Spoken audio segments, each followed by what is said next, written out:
প্রার্থী তালিকা ঘোষণা হতেই ময়দানে নেমে পড়েছেন পদ্ম প্রার্থীরা। ছুটির রবিতে নির্বাচনী প্রচার জোর কদমে শুরু হয়েছে। সিদ্ধেশ্বরী মন্দিরে পুজো দিয়ে প্রচার শুরু করেছেন হাওড়া সদরের বিজেপি প্রার্থী রথীন চক্রবর্তী। বাইকে চেপে দলীয় কর্মীদের সঙ্গে নিয়েই তিনি মন্দিরে হাজির হন। জয় নিয়ে আশাবাদী রথীন চক্রবর্তী।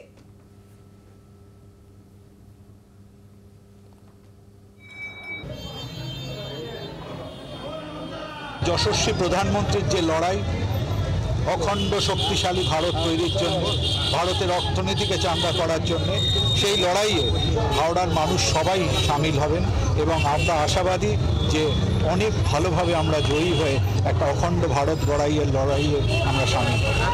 আপনারা যদি লক্ষ্য করে দেখেন, বারবার কিন্তু ভারতীয় জনতা পার্টি এটা অত্যন্ত ভালোভাবে এই আসনকে লড়াই করেছে।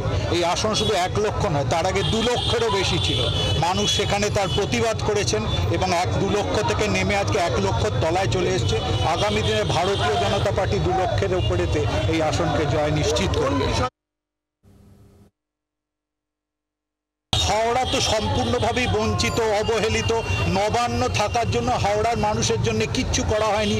এখানে নির্বাচনকে বন্ধ রাখা হয়েছে, এখানে না পুরো পরিষেবা পেয়েছে, এখানেতে আমাদের হাজার হাজার কাজকে বন্ধ রাখা হয়েছে। কলকাতার পাশে থাকা সত্ত্বেও হাওড়া সব থেকে বেশি বঞ্চিত।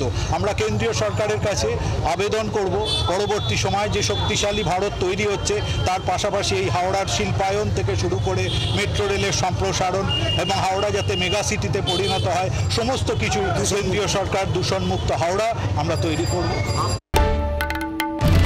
বাংলার আওয়াজ, বাঙালির আবেগ, জি 24 ঘন্টা।